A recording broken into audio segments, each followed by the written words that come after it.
चला तर मग आज आपण एका अत्यंत भयानक आणि अंगावर काटा आणणाऱ्या घटनाक्रमाचा उलगडा करणार आहोत. सर्वत्र मिठ्ठ काळोख आहे, एकदम सामसूम, आणि अचानक ती शांतता भंग पावते. थेट या रहस्यमय कथेच्या मुळाशी जाऊया. टक टक टक. अचानक आलेला हा ठोठावण्याचा आवाज. अगदी शांततेत आलेला हा मोठा आवाज कोणाच्याही काळजाचा ठोठा चुकवू शकतो. हा काही साधासुधा आवाज नाही, तर एका अशा भयावह कथेची सुरुवात आहे जी पुढे खूपच गंभीर वळण घेणार आहे. भाग 1. अंधारात एकता. आता प्रसंग असा आहे की ह्या कथेतील रोहन रात्रीच्या या प्रहारात घरात पूर्णपणे एकटाच होता. ही वेळ खूप महत्वाची आहे. घड्याळात बरोबर रात्रीचे 2 वाजलेत. मध्यरात्रीची हीच ती वेळ असते जेव्हा सर्वत्र अथांग शांतता असते. माणसाचा मेंदू अशावेळी कोणत्याही धोक्याचा सामना करण्यासाठी अजिबात तयार नसतो, आणि नेमक्याच याच क्षणी रोहनच्या बाबतीत हे सगळं घडायला सुरुवात होते. भाग 2. रात्री 2:03. आता इथे सर्वात अस्वस्थ करणारी गोष्ट म्हणजे रात्री 2 ते 2:03 तो अचूक 3 मिनिटांचा वेळ. आवाज ऐकल्यापासून दरवाजापर्यंत जाईपर्यंतची ती 3 मिनिटं, ती शांतता आणि ती भीती, ती 3 मिनिटं रोहनसाठी एखाद्या युगासारखीच भासली असतील. दरवाजाजवळ पोहोचल्यावर रोहन अत्यंत घाबरून विचारतो, कोण आहे? पण पलीकडून काहीच उत्तर येत नाही. तिथे फक्त आणि फक्त एक भयानक मृत शांतता असते. हे उत्तर न मिळणंच खूप काही सांगून जातं की बाहेर नक्कीच काहीतरी भयंकर घडतंय. भाग 3. बाहेर असलेली ती मुलगी. रोहन हिम्मत करून दाराच्या पिफोलमधून बाहेर पाहतो आणि त्याला तिथे एक लहान मुलगी उभी असलेली दिसते. पांढरा फ्रॉक घातलेली आणि तिचा चेहरा पूर्णपणे खाली झुकलेला. आता विचार करा, रात्रीच्या 2 वाजता एक लहान मुलगी अशी एकटी का उभी असेल?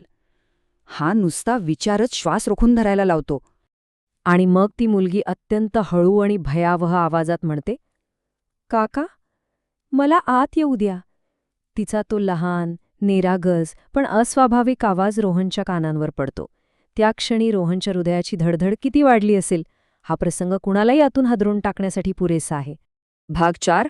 व्हॉट्सॲपवरील तो इशारा. इतक्यात अचानक फोन वाजतो. तो मेसेज त्याच्या मित्राचा असतो.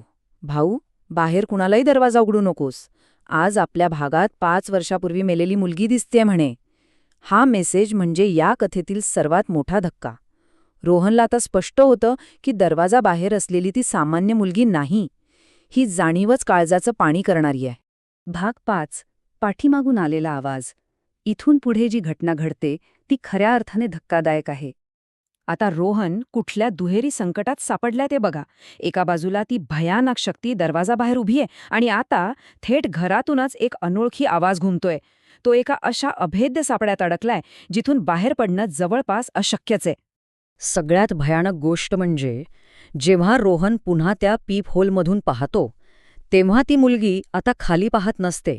ती थेट पीप होलमधून त्याच्या डोळ्यात पाहत असते आणि अतिशय क्रूरपणे हसत असते. म्हणजे त्या अमानवी शक्तीला अचूक माहितीये की रोहन आत कुठे उभाय.